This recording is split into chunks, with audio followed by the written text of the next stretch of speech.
Senhoras e senhores, para moderar as discussões do último painel do Global Agrobusiness Forum 2016, que tratará sobre a visão do futuro até 2050, convidamos ao palco o ex-ministro da Agricultura, senhor Roberto Rodrigues, para proferir as últimas apresentações do GAF 16 e que muito nos honram com suas presenças, convidamos Warren Preston, ex-economista-chefe do Departamento de Agricultura dos Estados Unidos, e o presidente da Embrapa, Maurício Antônio Lopes.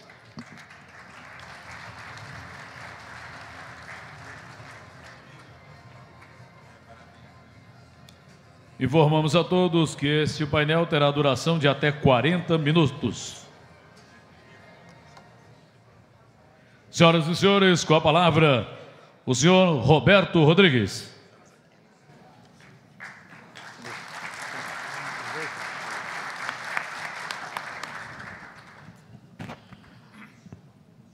Boa tarde, gente.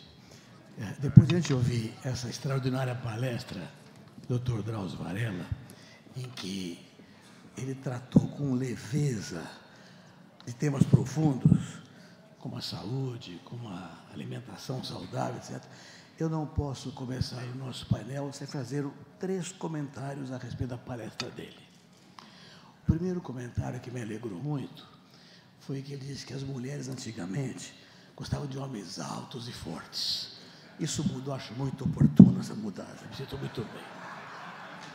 O segundo comentário é que ele disse que, quando era jovem, conheceu uma pessoa que tinha 70 anos e achou que era velho, e hoje não tem mais esse conceito. Eu achei isso fantástico. Aliás, eu costumo dizer que velho é quem tem 20 anos mais do que a gente, embora que é um critério que avança na senilidade. Você nunca fica, os outros é que ficam velhos. E o terceiro comentário é sobre comer muitos ovos. Você viu que até o Plínio olhou para mim e fez um comentário um pouco airoso a esse respeito. É que eu tinha um amigo que já foi embora há muito tempo, que não gostava de frango. Ele fala, tem que comer bastante ovo, porque cada ovo você come um pinto a menos. Não tem frango. Melhora muito a circunstância da vida. Bem,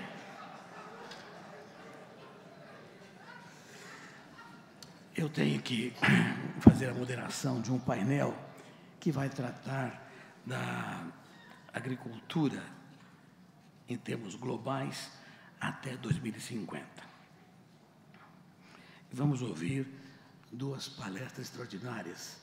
Eu pedirei que usem no máximo 15 minutos cada um, porque esse tema é tão relevante que a gente precisa oportunizar a plateia participar mais disso. Nós vamos ver Warren Preston, que é Deputy Chief da área econômica do USDA, Departamento de Estado norte-americano, área de agricultura. Ele cuida de N temas relevantes ligados à agricultura e alimentação nos Estados Unidos, inclusive de legislações e atos governamentais que afetam a questão de produção e consumo de alimentos e fibras nos Estados Unidos. Ele é formado na sua graduação na Ohio University em Ciências de Alimentos e fez o doutorado em Purdue, também nos Estados Unidos, em Indiana. E depois, nós vamos ouvir o Dr. Maurício, presidente da Embrapa. O Dr. Maurício, eu tenho a enorme dificuldade de falar dele, que tenho uma admiração profunda por esse notável geneticista que liderou na Embrapa todo o programa de melhoramento de milho, tendo sido chefiado o Centro de Milho e Sorgo na Embrapa. Ele é formado em Viçosa, fez um mestrado em Purdue e outro em Tucson, no Arizona.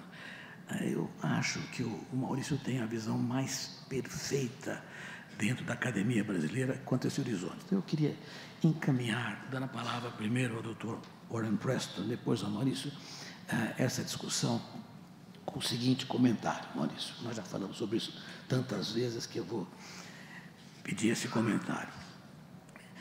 Sempre que se fala numa previsão para daqui a 40 anos, esse tema que a ONU trabalha com muito vigor, que é o tema da alimentação em 2050, quando seremos possivelmente 9 bilhões de pessoas, e até lá é preciso aumentar a produção de alimentos em até 70%.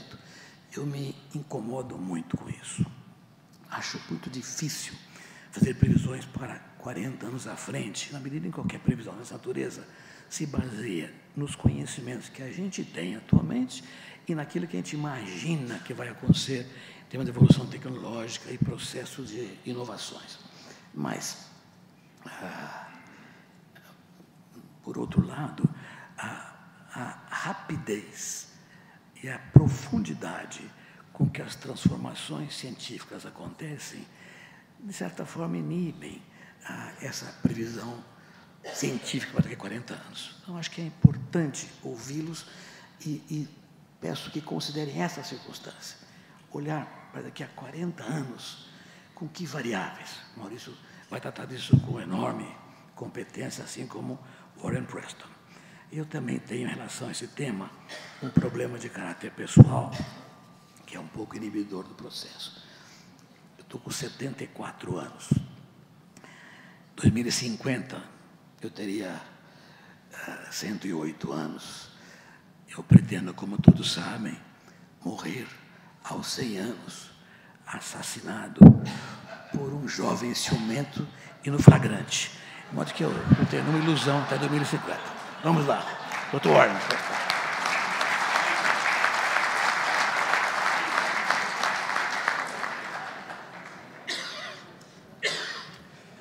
Muito obrigado, well, that's the extent of my Portuguese these days, but I thank you for the opportunity to speak with you. After Dr. Varela's talk, I feel like I should maybe throw out my speech and defend the USDA food pyramid, but I won't do that today. The one thing that I would point out about the food pyramid is that a critical component is the portion size when you're talking about the portions and the total caloric intake. And that seems to be the part of things that perhaps are not being observed as much as possible. So what I want to talk about today is the global agriculture outlook and trying to look into the future. And as an economist, obviously I want to talk about the market, supply and demand. A lot of these themes have already been touched on, and I'm going to try to tie things together and talk about some research that's been done within USDA.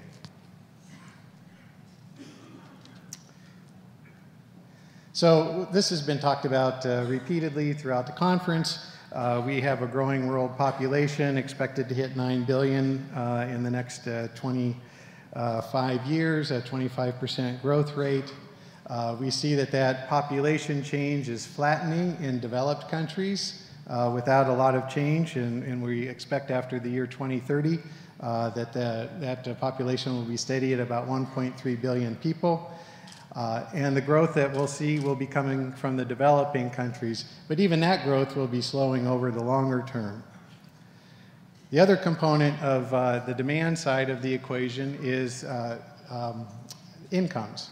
And over the next 10 years, this is kind of the length of the baseline projections that USDA conducts. We look at projections out to the year currently we're looking out to 2025. We expect that developing countries' gross domestic product to grow at about 4.7% annually, and developed countries more anemic growth at about 2% annually. And most of that growth in developing countries we expect to see in Asian countries at about 5.5%, and African countries at about 4.5%.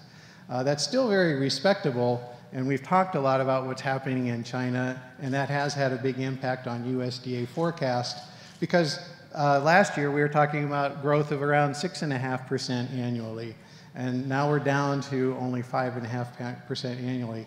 In the United States, we would be very happy, and I would guess in Brazil you would be very happy with 5.5% growth rates, but in an economy as large as China's, that 1 percentage point makes a huge difference. So what this implies is that we have a growing role for developing countries in the global economy and for food demand.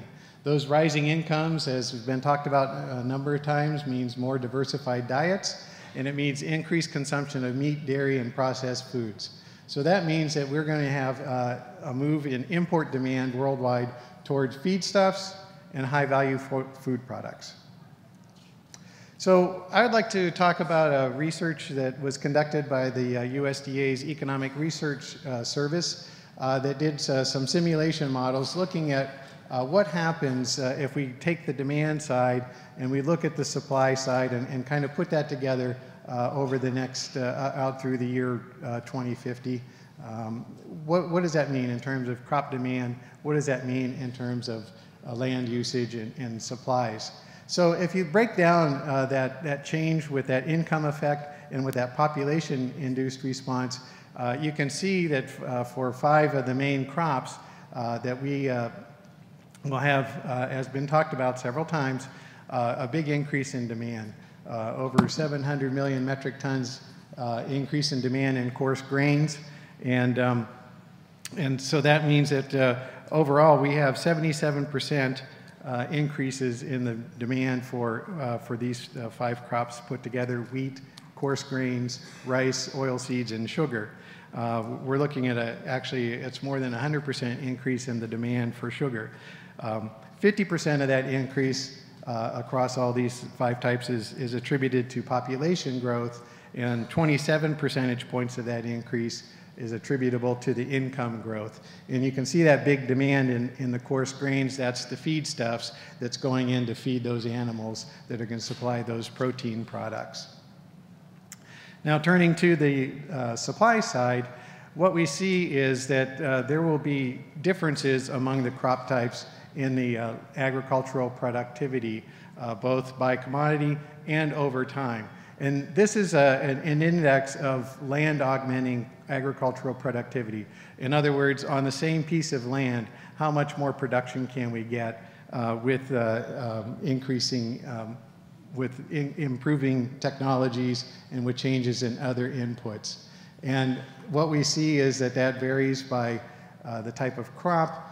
And it also, if you were to compare the size of the bars, what we're seeing is a slowdown in those productivity rates as we go from 2030 with the blue bar in the middle to 2050, the green bars. So when we put this supply side together with the demand side, what does that mean in terms of the components of change in the world crop supply? What we're looking at is a base kind of base scenario, a reference scenario, where we look at the demand increases that were hypothesized, projected, and put that together with these changes in productivity in this base scenario. And in this case, we're holding total cropland constant, just for the purposes of being able to then look at the effects of other changes. So in this case, what you can see is that most of the change, the increase in supply, is going to come from increases in yield. And increases in yield come from technological improvements, technological adoption. That's where the research and development comes into to play. And you can see in this scenario that if we hold cropland, total cropland constant, you actually are devoting a little bit less cropland to the coarse grains, to corn and other coarse grains, while you're devoting more land to oilseeds. And part of that is because of that differential in annual improvement in agricultural productivity. We're seeing more improvement, more rapid improvement in the coarse grains, not as rapidly in the oilseeds. So let me then quickly turn to the challenges and opportunities that we see on the horizon when we look at the demand and supply side put together. This has already been talked about, but we do see that we have had many, many years of increasing productivity. So basically, looking at that red line along the bottom, total inputs, kind of bumping up and down, but relatively constant since the late 1940s. And we're seeing tremendous increases in total factor productivity. Put everything together, all factors of production, land, labor, capital, other variable inputs, and we're getting tremendous increases in output over time. And then kind of in the background there, we're showing research and development. So that's something that kind of goes hand in hand with the idea of being able to maintain those levels of productivity growth. And big data may be the next big step that we see in boosting agricultural productivity. So this is just an illustration from another study from USDA's Economic Research Service, just showing how corn production costs in the United States benefit from technology adoption. In this case, we're looking at technologies such as yield mapping, GPS soil mapping, GPS guidance systems, variable rate technologies for both planting seeds and for applying chemicals, fertilizers, and pesticides. And you can see significant reductions in average cost per acre from adopting these technologies. So this just shows the benefits of increases in technologies. But what happens if that agricultural productivity growth slows? For example, if climate change means that rather than growing at the rates that I projected earlier, that of something over a percentage point per year, we slow that growth down by 20% from between now and the year 2050. What happens if we don't maintain those levels of productivity increases? Well, what that means is that we would have to, we would not realize the same levels of yield increases that we would have before. And if we don't have we don't lose 20% in the yield growth because we do some substitution of additional inputs, but we lose about 12% in yield, and that means with lower yields, we have to put more land into production. And so compared to that reference scenario, we would have to put about 13.8% more land into production to meet that demand. That also means that prices would be 15% higher than they would be otherwise, and world trade would have to increase because countries would not be able to produce all the needs that they would have compared to the current baseline scenario. In contrast to the baseline situation where the continuation of current productivity growth trends should allow the agricultural sector to respond to that increased demand with relatively little additional land use or other agricultural inputs. So one of the things that USDA is involved in through our Climate Change Program Office is a program called, a voluntary program called the Building Blocks for Climate Smart Agriculture. And these are voluntary measures that the food, agricultural, and forestry sectors can take to try to reduce their impacts on climate change and reduce the carbon footprint and try to minimize environmental impacts of agricultural and forestry production. And at this stage, these are all voluntary measures, but part of the thinking is that if voluntary measures are not undertaken and we don't see these kinds of improvements, that there might be steps taken at some point where Congress would step in and start to make some of these changes mandatory. Also talked about at the conference this week has been reducing food waste. And the United States Department of Agriculture, in conjunction with the United States Environmental Protection Agency, earlier this year announced a very ambitious goal to reduce food waste and loss by 50% by the year 2030. And so there are a number of voluntary programs working together in public-private collaborations with industry to reduce food waste. One of those things is, I'll point out, is an app called Food Keeper, which is actually in English, Spanish, and Portuguese. And you can download that from the iPhone store, from Android, and it tells you how long, under what conditions should you keep foods, and how long can you keep them so that you don't waste them. Trade agreements connect the world. But we're seeing that we have a consumer-driven agriculture increasingly. And so production and process methods and labeling requirements become marketing and trade issues. These can become sales opportunities on the one hand, but on the other hand, they also can become trade barriers, and they can make trade a little bit more difficult. And the one conspicuous absence I saw from the agenda of the Global Agricultural Forum, Global Agribusiness Forum this week, was consumers. I don't see the consumer side represented. And those are the people to whom you are selling. And if you don't have consumers represented, how do you know whether you're producing a product that meets their needs? And I would say that you really need to reflect the diversity of consumers, and in particular, think about who are the primary buyers of food products in most households. I would guess that most of the people in this room are probably not the people who are out doing most of the grocery shopping. And so I would strongly suggest that you reflect that diversity and you recognize that demand side. Market transparency is key. We really need to make sure that market information is maintained public, that it's transparent, because with transparency of information, we have more efficient markets. More efficient markets means that we should decrease price volatility. We have better signals to connect consumer demand back to producer supply, and markets will function more efficiently. So there's just some examples of some market systems. One is Agricultural Market Information System, which both the United States and Brazil participate. The other is the organization of, it's the Market Information Organization of the Americas. It's also a collaboration between commodity market information providers throughout the Western Hemisphere. And these are ways that we can improve market transparency and make sure that there are no surprises.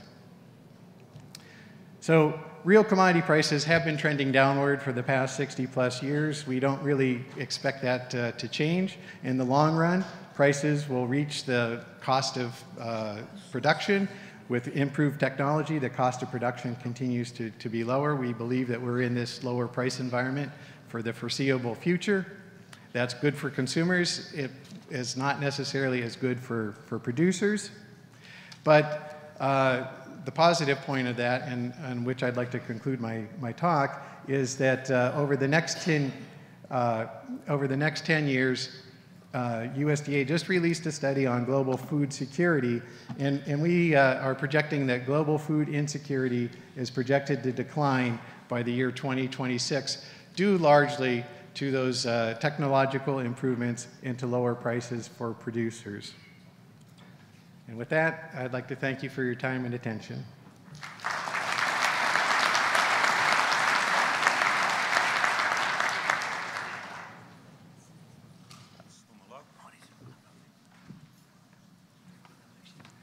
Okay, Warren, very nice. Boa noite, pessoal. Em primeiro lugar, cumprimentar o nosso ministro, Roberto Rodrigues, cumprimentar o Warren pela excelente apresentação. Eu gostaria de, antes de iniciar, agradecer ao Plínio e a toda a equipe que faz o GAF a oportunidade de vir aqui participar e contribuir com esse evento. Eu fico impressionado de ver, a essa hora da tarde, a última apresentação e nós aqui com o auditório quase lotado. Parabéns, isso mostra o grande sucesso do agro, as lideranças, enfim, mostra que estamos no caminho certo. Eu tenho um desafio enorme aqui, que é em 15 minutos falar de projeções globais para a agricultura, uma visão até 2050. Acho que eu vou começar falando sobre esse filósofo francês, Paul Valéry, que ainda no início do século passado, ele falou: o problema do nosso tempo é que o futuro não é mais o que costumava ser. Imagina o Paul Valéry aqui, depois de 2 dias de GAF. Na verdade, ele, ao dizer aquela frase, o problema do nosso tempo é que o futuro não é mais o que costumava ser, ele expressava a perplexidade com a velocidade da mudança. né? Mais perplexidade ainda para nós que estamos vivendo nesse tempo. E perplexidade de lidar com o futuro, porque o futuro é um insumo super necessário para todos nós o tempo todo. E é por isso que nós estamos sempre procurando meios de ter mão no futuro, de procurar entender o futuro, de modelar futuros possíveis, ministro. Não tentar adivinhar, porque ninguém tem a bola de cristal. O que a gente faz é tentar, com a melhor ciência, né, melhorar a nossa capacidade de antever e de antecipar, de modelar futuros possíveis, e fazer isso de maneira sistemática, revendo, né, a última avaliação e adaptando na medida que o mundo se move adiante. E tem muita gente fazendo isso para alimentação e agricultura por causa da importância estratégica de alimentação e agricultura para todos nós, para o mundo. E quando a gente olha um conjunto amplo de estudos de futuro, de modelagem de futuros possíveis, nós percebemos um conjunto de desafios, de riscos e também de oportunidades que são comuns a muitos estudos, né? Nós vamos ter que montar um quebra-cabeça relativamente complexo daqui para o futuro, daqui para 2050, né? E nesse quebra-cabeça nós temos desafios relacionados à água, energia, alimento, meio ambiente, pobreza, saúde. Todos esses desafios têm alguma conexão, fazem algum tipo de interface com agricultura e alimentação. Tanto fazem que, se nós observarmos os objetivos do desenvolvimento sustentável aprovados em 2015 até 2030, se nós formos fazer uma avaliação precisa desses objetivos, nós vamos ver que, em pelo menos uma dúzia deles, tem desafio para alimentação e agricultura. Nós vamos ter que superar desafios em produção de alimentos, em agricultura, para ajudar a cumprir essa agenda daqui para o futuro. E vamos ter que fazê-lo com uma população cada vez mais urbana, foi dito aqui várias vezes. Em 2010, nós tivemos o cruzamento dessa linha população urbana, população rural. Pela primeira vez, em 2010, nós tivemos uma população urbana maior que a população rural. Vamos ter uma população no campo cada vez mais rarefeita, uma agricultura que vai depender e precisar depender cada vez mais de máquinas, de equipamentos, de sensores. Não vamos imaginar uma agricultura do futuro dependente de força bruta. Vamos imaginar uma agricultura cada vez mais dependente de conhecimento e de tecnologia. E vamos imaginar, do outro lado, uma população urbana cada vez mais idosa, cada vez mais exigente, cada vez mais impaciente, com uma crescente demanda por alimentos cada vez mais sofisticados. Esse será um desafio enorme para a agricultura daqui para o futuro, e a gente fala, às vezes, pouco, nesse outro aspecto que são as assimetrias, né, que vão se intensificar daqui para o futuro. Nesse círculo que está destacado aqui, vive mais da metade da população do globo. Daqui a 20 anos, 60% da população da classe média no mundo estará vivendo na Ásia, na região da Ásia-Pacífico, com uma demanda por alimentos cada vez mais sofisticados. Aqui tem um sinal muito importante para a agricultura e o agronegócio do futuro. As questões de relacionamento, de mercado, de interações, de sintonia. Eu acho que o Marcos Yankee vem falando muito nisso. Nós precisamos estar atentos para essas assimetrias e como vamos lidar com essas assimetrias no campo da alimentação, da agricultura, dos relacionamentos e dos mercados no futuro. A gente fala muito em mudança de clima. Para nós, isso tem um significado muito forte, porque há uma relação, acho que muito clara já, entre mudança de clima, emissões e estresses. Vamos ter que conviver com uma situação de estresses cada vez mais intensos, uma intensificação de estresses térmicos, hídricos, nutricionais. E vamos ter que compreender e aceitar e lidar com o desafio de descarbonizar a agricultura. A agricultura ainda é uma atividade carbonizada.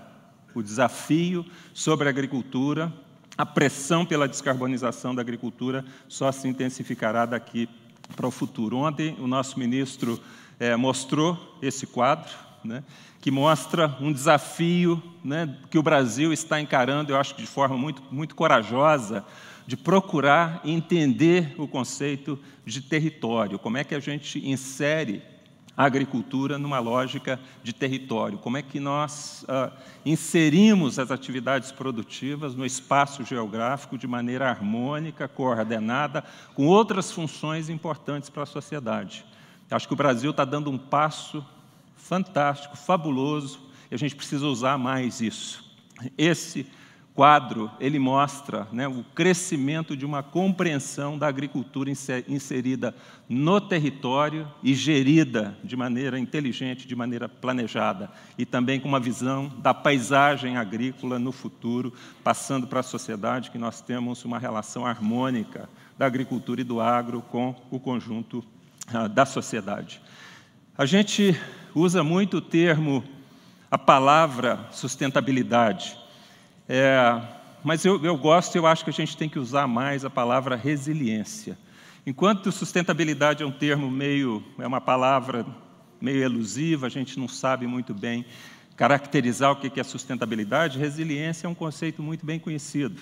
É um conceito da física, que diz que um corpo submetido a uma força, a uma pressão, a um estresse, ele acumula energia para, removido o estresse, ele retornar ao seu estado natural. Acho que temos que falar mais em resiliência na medida em que a gente caminha na direção de um futuro com mais estresse, com a intensificação do processo de mudança de clima. O Brasil já sabe muito disso, de construir resiliência na sua agropecuária. A revolução do plantio direto foi um ganho fabuloso na construção de mais resiliência na nossa agropecuária, que permitiu termos, por exemplo, uma segunda safra, que foi uma grande revolução, porque tínhamos uma agricultura mais resiliente, capaz de suportar uma segunda safra. Estamos construindo agora, talvez, uma outra grande revolução de mais resiliência, trabalhando o conceito de sistemas integrados, da intensificação sustentável, integrar lavoura com pecuária, pecuária e floresta, economizar recurso natural, construir reservas de água e de carbono, nos permitindo fazer o que nós lançamos há um mês atrás, a Embrapa lançou o conceito carne e carbono neutro. Será possível produzir carne em sistemas integrados, porque quando o boi estiver combinado com lavoura e com floresta, nós temos condições de fazer o offset da emissão de carbono vindo da pecuária. Esse é um caminho extraordinário que só será possível se construirmos uma agropecuária cada vez mais resiliente, cada vez mais coerente com a realidade de desafios que estão vindo aí. Criando a oportunidade para que o Brasil trabalhe um novo padrão de produção coerente com o novo padrão de consumo que está se configurando a partir do processo de urbanização muito rápida e de crescimento das expectativas e das demandas da sociedade. E um outro ponto importantíssimo para a agricultura brasileira e mundial do futuro é a multifuncionalidade, a possibilidade de nós explorarmos a natureza multifuncional do mundo rural. Nós podemos ter no futuro uma agricultura muito mais multifuncional e, portanto, percebida pela sociedade como muito mais relevante. Pode estar aqui um caminho fantástico para a gente melhorar a relação do agro com a sociedade, em especial a sociedade urbana. Uma agricultura que na verdade, vai além da sua missão tradicional de produzir alimento, fibras e energia, para também contribuir nessa ligação entre alimento, nutrição, saúde, produzindo alimentos com maior densidade nutricional, com novas funcionalidades, nos ajudando a lidar com o grande desafio, né, do mundo migrar do paradigma da cura de doenças para o paradigma da prevenção de doenças. Uma agricultura que seja capaz de prover mais serviços ambientais e ecossistêmicos, uma agricultura que possa fazer interface com a indústria da química verde, provendo biomassa, biomateriais, química verde, por aí vai. E uma agricultura que pode apelar muito para a sociedade urbana, certamente apelará, essa que faz interface com a cultura, com a tradição, com a gastronomia, com o turismo. Vejam que indústria bilionária que existe pelo interior da França, da Itália, né, que explora essa capacidade, essa multifuncionalidade da agricultura e aproxima a agricultura da sociedade urbana, dos formadores de opinião. Esse é um caminho que nós, no Brasil, podemos explorar com grande vantagem. Em suma, sem querer colocar uma agenda para 2050, mas imaginando os futuros possíveis, que tudo aqui que foi discutido nesses 2 dias nos permite imaginar, eu creio que temos que pensar cada vez mais uma agenda focada nessas 3 frentes. Na frente da resiliência, porque sim, vamos ter ambientes cada vez mais desafiadores. A agenda da eficiência, porque a sociedade espera de nós o uso cada vez mais inteligente, planejado e eficiente da nossa base de recursos naturais. E uma agricultura mais multifuncional, que ocupa mais espaços, inclusive aqueles espaços e aquelas questões que preocupam a sociedade. O desgaste dos recursos naturais, as emissões, a intensificação de estresses, as mudanças de clima. Eu creio que essa é uma agenda que faz sentido perseguir e renovar e fortalecer com a visão do ano 2050. Nós temos a grande vantagem, a boa notícia de que a ciência nos dá ferramentas, conhecimentos e estratégias cada vez mais poderosas para a gente perseguir essa agenda. Vejam a grande revolução agora na edição de genomas, essa tecnologia CRISPR-Cas9, que vai revolucionar a nossa capacidade de acessar, usar, modelar variabilidade genética. Isso vai ser uma grande revolução daqui para um futuro próximo. A biologia sintética, a nanociência, as geotecnologias que vão nos dar um poder enorme de fazer uma gestão da agricultura, das unidades produtivas inseridas no espaço geográfico, em grande harmonia com as outras funções importantes para a sociedade, os cursos d'água, a infraestrutura, as cidades e tudo mais. Então, as geotecnologias vão nos dar um poder gigantesco de fazer uma gestão mais competente, mais inteligente do agro no ambiente. A era Big Data, que nos dará a capacidade de incorporar volumes extraordinários de dados, extrair sentido desses dados, fortalecendo a nossa capacidade de gerir sistemas complexos com grande eficiência e grande capacidade e competência. A automação e os sistemas de precisão nos ajudando a lidar com esse desafio de mão de obra cada vez mais limitada e carente no meio rural, e uma agricultura que precisa atrair jovens, uma nova geração de jovens, né? Eu acho que a transformação digital poderá ser um caminho extraordinário para a gente atrair para o campo uma nova geração de jovens empreendedores, né, que trazem novos conhecimentos e um novo gás para a gente produzir os próximos saltos e as próximas grandes revoluções na nossa agropecuária daqui para o futuro. Acho que é um pouco pretensioso da minha parte apresentar uma agenda. Não é uma agenda para 2050, mas é uma agenda para esses futuros possíveis que a gente está tentando discutir aqui. Mas eu não tenho dúvida que nós temos que perseguir uma agenda que é algo como isso que está aqui.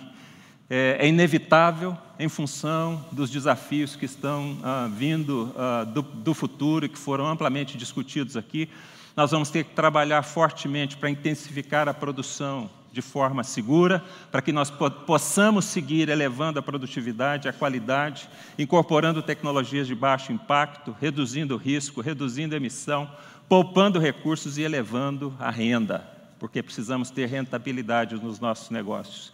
E, numa outra vertente, trabalhar fortemente na agregação de valor, na diversificação e na especialização, porque teremos que atender às necessidades e às expectativas de uma sociedade mais exigente, mais crítica, com classe média crescendo em todo o mundo, atender a mercados que serão cada vez mais sofisticados, mais competitivos e mais rentáveis. Eu acho que essa é uma boa agenda para o futuro. Nós certamente precisaremos rever essa agenda continuamente. Eu creio que nós temos a liderança, eu acho que o agro é um setor, um segmento, né, que ainda, eu acho que, diferente de muitas partes do mundo, eu tenho conversado muito com pessoas na Europa, em vários países, que vivem uma certa perplexidade de não conseguir atrair jovens para a agricultura. O Brasil é uma exceção.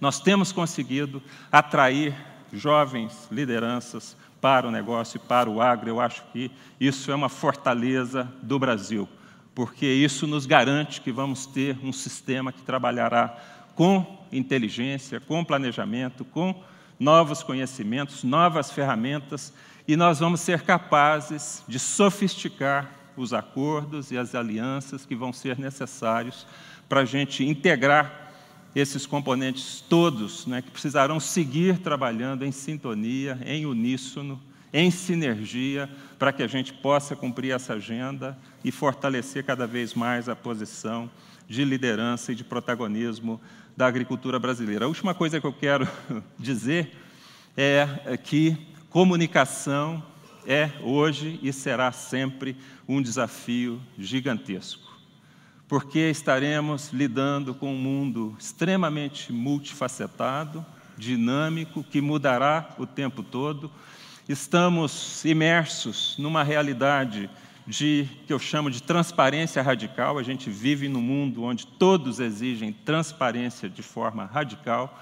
E, por que não dizer, um mundo onde há uma certa cultura, um culto ao pessimismo, né? Um mundo muito crítico, e eu acho que ele seguirá assim por muito tempo. Então, o desafio da comunicação para todos nós, em todos os setores, mas em especial no agro, é um desafio muito grande, né? A agricultura, ela não poderá ser vista como um problema, mas terá que ser vista como uma solução e um componente crítico para a busca de um futuro sustentável. Não há como imaginar um futuro sustentável sem sistemas de produção de alimentos, sistemas de produção agrícola fortalecidos. Eu acho que esse discurso da resiliência, da eficiência e da relevância da agricultura em múltiplas frentes nos coloca numa posição muito favorável para a gente estabelecer uma nova relação com a sociedade, para a gente fortalecer a capacidade de comunicar quão importante, quão estratégico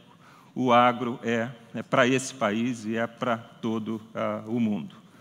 É isso que eu queria compartilhar com vocês. De novo, Plínio, parabenizando pela organização desse fantástico evento, né? Foi muito bom estar aqui. Vida longa ao GAF. Muito obrigado.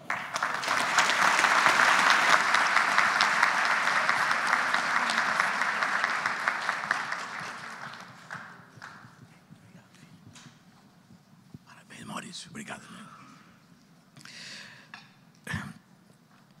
Warren, estamos olhando abastecer o mundo até 2050, o mundo todo. Estados Unidos e Brasil, sem dúvida, são países com a participação muito relevante nesse processo. Mas se colocam em posições antagônicas no que diz respeito ao comércio mundial. É muito possível que até esse episódio recente do Brexit faça crescer o protecionismo no mundo, na União Europeia, mesmo na Inglaterra. Como é uma pergunta chata, mas nós temos um discurso muito pró-abastecer o mundo com a minha produção. Como é que você vê a abertura comercial agrícola, permitindo a países emergentes crescerem no comércio mundial, do ponto de vista da política norte-americana?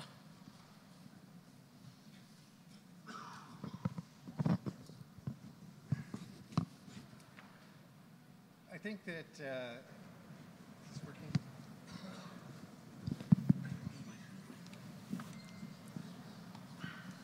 Okay.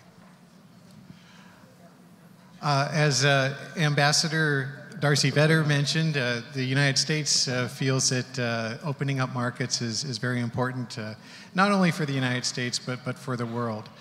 We can't have the most efficient production. We can't take advantage of comparative advantage and differences in production costs and have the ability to supply the needs that we have by the year 2050 without having open markets. And yes, the United States and Brazil are competitors in a lot of products. We have a lot of similarities in terms of available land, favorable weather, in terms of our production capacity and the natural resources that we have available. But I think that we should really be working together in trying to open up markets that are not currently open to us. In areas such as the EU that's not accepting all technologies, I think we both would benefit from opening up those markets. And then from that point on, it's sort of let the best country win in terms of who can supply those markets. But I think there's room for everybody because we're geographically different. We're in different locations. So obviously the United States can serve Canada and Mexico, presumably at lower cost because of our geographic proximity.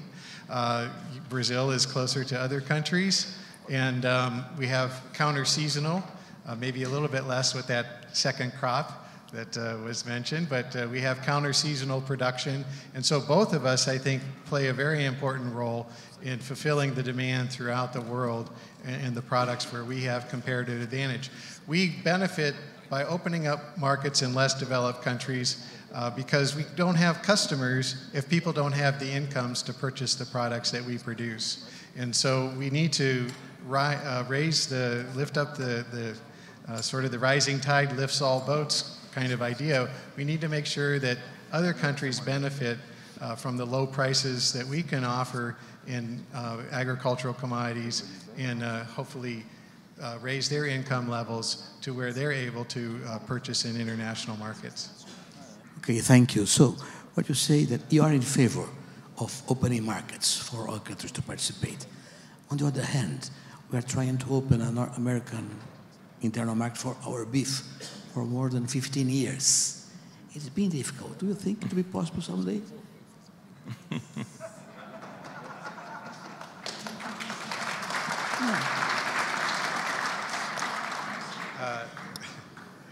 Yeah, we import processed beef, but as you can understand, yes, it's relatively small amounts.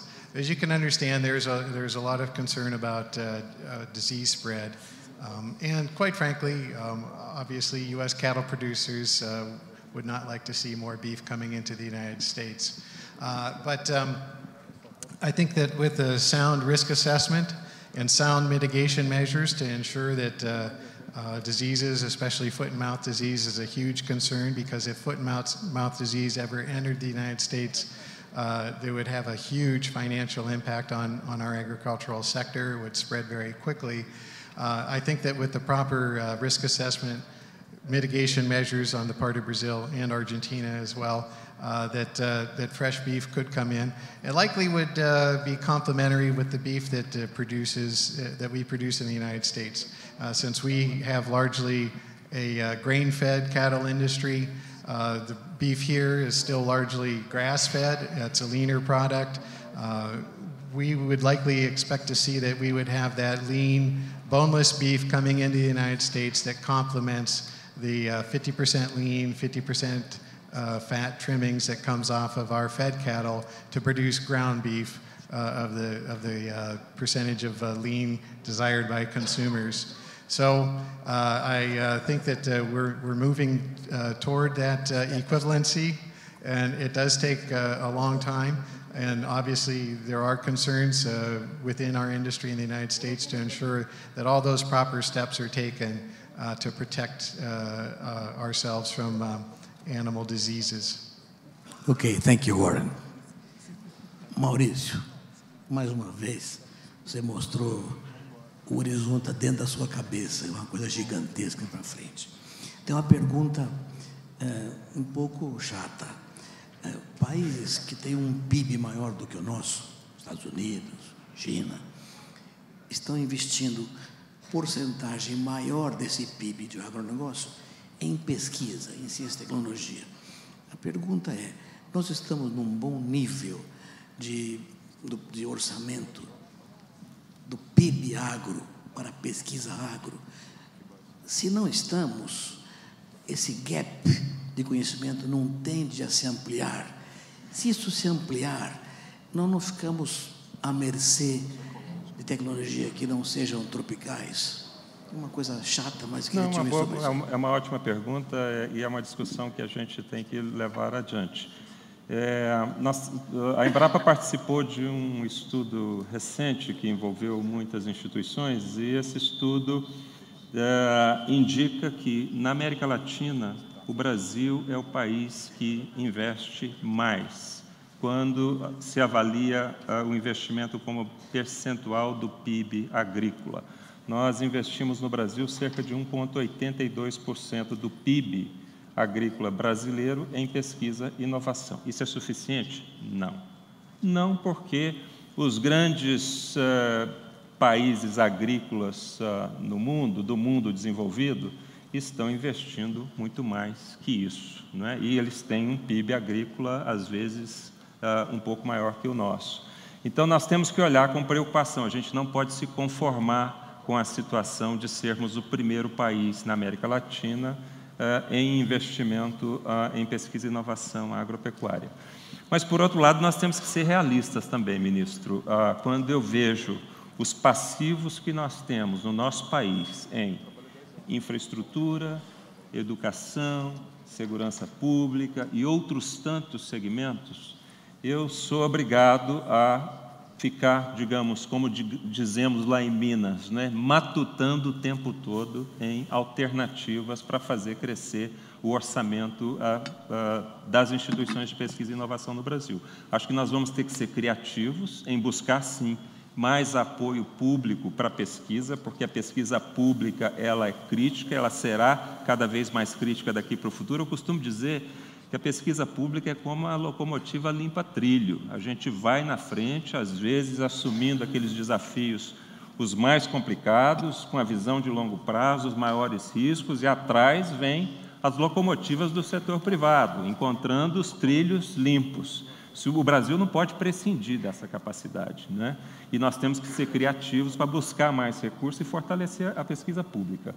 A Embrapa está, nesse momento, abraçando um projeto bastante desafiador, que é o projeto que nós chamamos Embrapa Tech. Está no Congresso Nacional hoje um projeto de lei que autoriza a Embrapa a criar a sua subsidiária, que nós chamamos a Embrapa Tech. Vai ser uma subsidiária integral, inteiramente controlada pela Embrapa, cuja função será fortalecer a presença da Embrapa, empresa pública, no mercado de inovação, fazendo mais parceria e mais interação com o setor produtivo, nacional e internacional, com outros órgãos de financiamento internacionais, para a gente trazer mais recurso para aplicar na Embrapa e na aliança que nós temos com as várias instituições parceiras. Acho que esse é um caminho criativo, que nós temos que ousar trilhar. Eu concordo, eu considero, ministro, que a gente tem que batalhar por mais recurso público, mas nós temos que ser realistas. Nós temos também que buscar um envolvimento, um engajamento e uma parceria mais forte com o setor produtivo, porque há muito espaço no Brasil para o setor produtivo, para as empresas investirem mais em pesquisa e inovação, juntando forças conosco do setor público, para que a gente consiga superar esse gap que ainda existe entre os orçamentos que temos aqui e os dos países desenvolvidos. Ok, Maurício, muito obrigado pela resposta. Eu estou recebendo aqui a informação de cartão vermelho para nós três aqui. Então, eu quero, em primeiro lugar, me juntar a você para cumprimentar o Plínio pelo extraordinário sucesso desse evento, a envergadura dele, os resultados dele, assim como os seus parceiros, o Cesário, o Gustavo da Nova Brasileira, o Sérgio da Abramilho. Vocês tiveram uma iluminação extraordinária ao trazer esse projeto para cá. Parabéns, obrigado pela oportunidade. Maurício, muito obrigado. Eu tenho certeza que nós tínhamos 50 perguntas para você e também para você, Warren. Mas o tempo é o senhor da razão. Muito obrigado a todos e a todos vocês pela plateia. Os nossos agradecimentos aos participantes desse painel, ministro Roberto Rodrigues, Warren Preston, Maurício Antônio Lopes. Muito obrigado. Senhoras e senhores, mais uma vez agradecemos a todos os participantes, palestrantes e moderadores. E para encerrar, convidamos o Dr. Plínio Nastari para apresentar um sumário das principais conclusões e propostas formuladas durante estes 2 dias do evento e também para que faça as suas considerações finais. Muito obrigado. Senhoras e senhores, eu não vou fazer sumário, porque isto seria impossível, mas eu quero fazer um resumo nesse momento de encerramento. Quero dizer para vocês que o Global Agribusiness Forum, ele é, como vocês viram, é um evento sobre políticas públicas. Nós tivemos a honra de receber aqui as maiores autoridades do Brasil, autoridades muito importantes de vários países parceiros.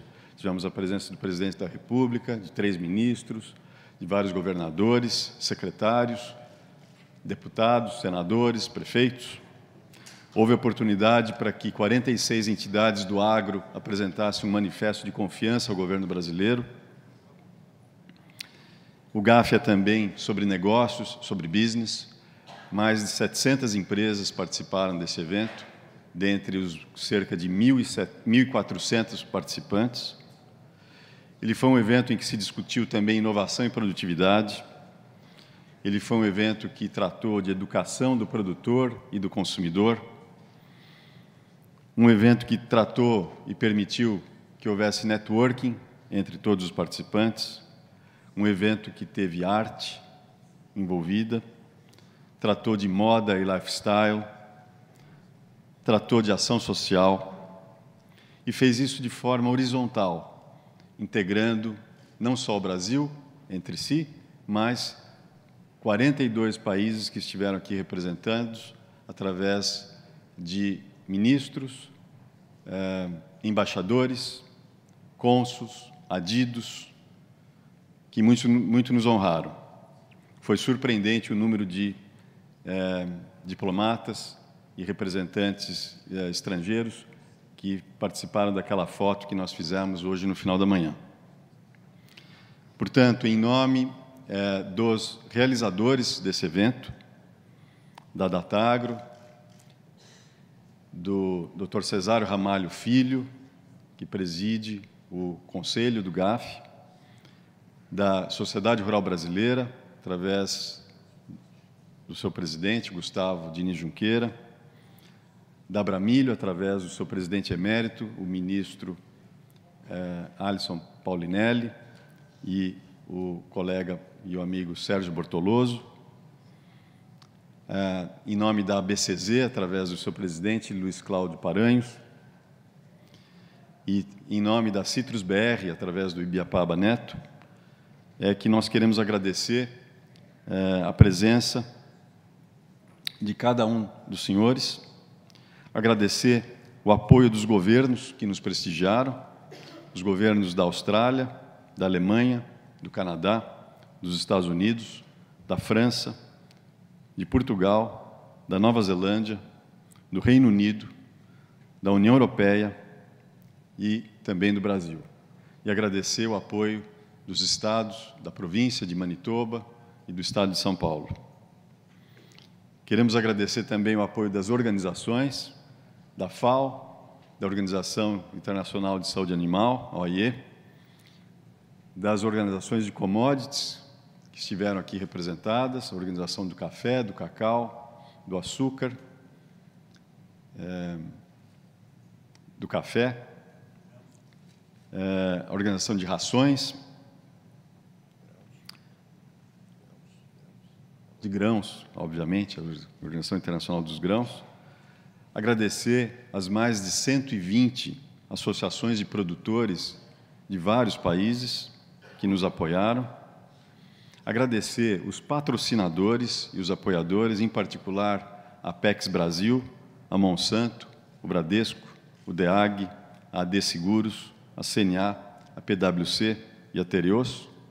agradecer os parceiros de mídia, agradecer as universidades que acompanharam esse evento através da internet, as 11 universidades, em particular a Exalc, que firmou essa parceria com o GAF, inseriu o GAF no currículo oficial dos cursos de graduação e pós-graduação.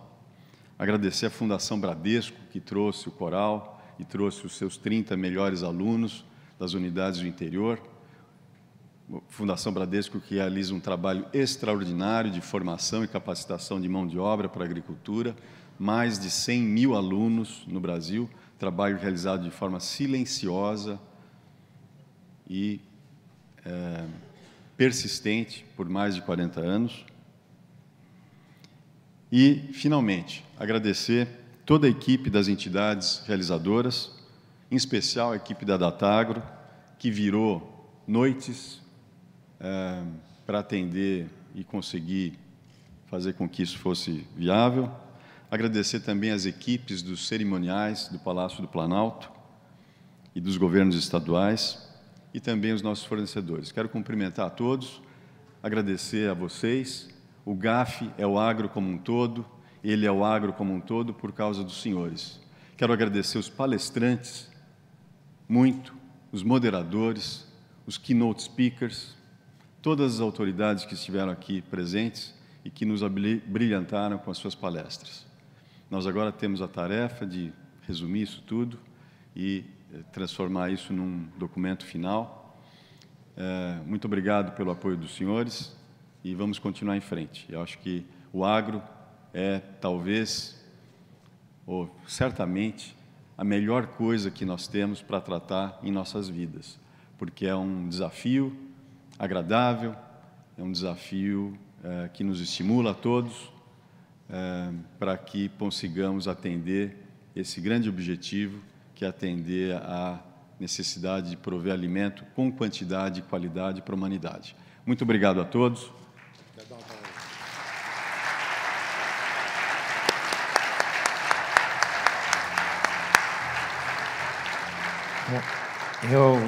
Um segundo, faltou um agradecimento.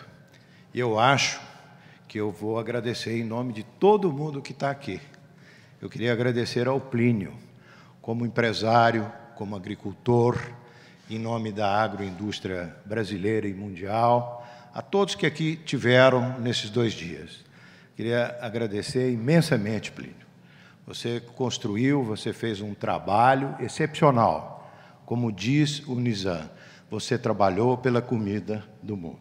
Pela comida do mundo, não é a comida brasileira. Portanto, eu queria pedir uma homenagem ao Plínio e a toda a sua equipe, que, como ele bem disse, a gente foi testemunha de que alguns deles, inclusive os filhos, vazaram alguma noite aqui. A questão do presidente da República, por exemplo, para ter estado aqui, foi resolvida na sexta-feira, na hora do almoço, lá no Palácio Planalto. E teve toda uma mudança de regra, de protocolo, da agenda que seria cumprida, dos equipamentos, etc. e tal. E a equipe da Datagro, ela venceu a tudo e a todos. E é por isso que o agro é forte. Tem o Plínio Nastari liderando a gente nesse contexto de encontro das ideias, encontro dos pensamentos, para que nos fortalecemos a todos, Brasil, Estados Unidos, enfim, o mundo inteiro. Muito obrigado a todos vocês e uma salva de palmas ao Plínio e à equipe dele.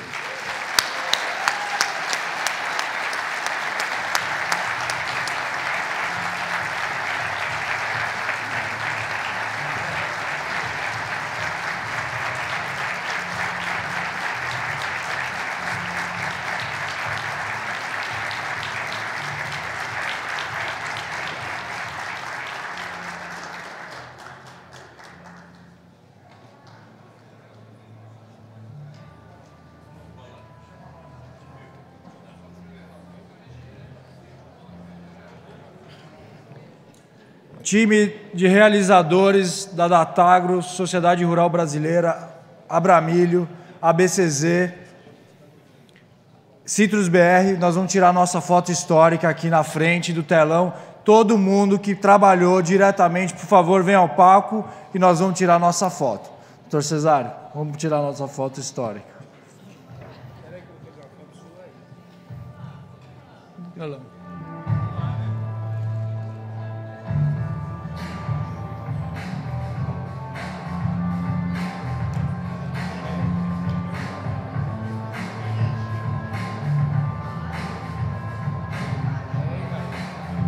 Ô, vó, mãe, pode vir também. Paulo, vem, Paulo.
Pessoal da Fundação, junto aqui, vamos para fazer a foto, todo mundo junto aqui com a gente também. Fundação Bradesco, todo mundo junto, por favor.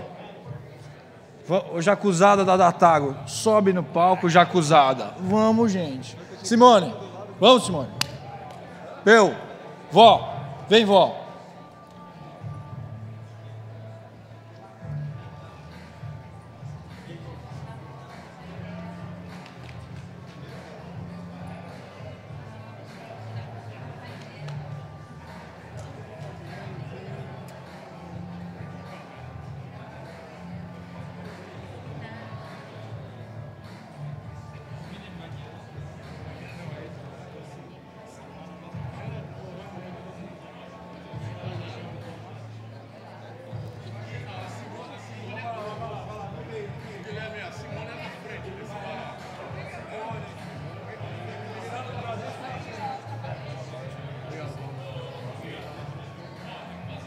Ô Paulo, o que eu falo aqui? Vou fazer com a voz do Cid Moreira. Vai, Paulo. Faz o Cid Moreira aqui pra nós. Vai, Cid Moreira. Se ficarem todos aqui, não aparece. Tem que ficar ali. Cadê o nosso fotógrafo? Pessoal, se ficarem todos em cima do palco, não saem, os do fundo não saem na foto. Então vamos ficar nos degraus aí, por favor.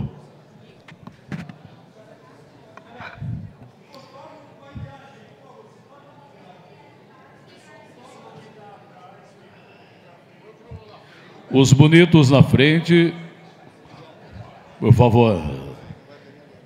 Vamos fazer uma foto bem bonita, portanto, os mais bonitos na frente. Esse lugar do meio aí na frente é meu, hein? Pode deixar.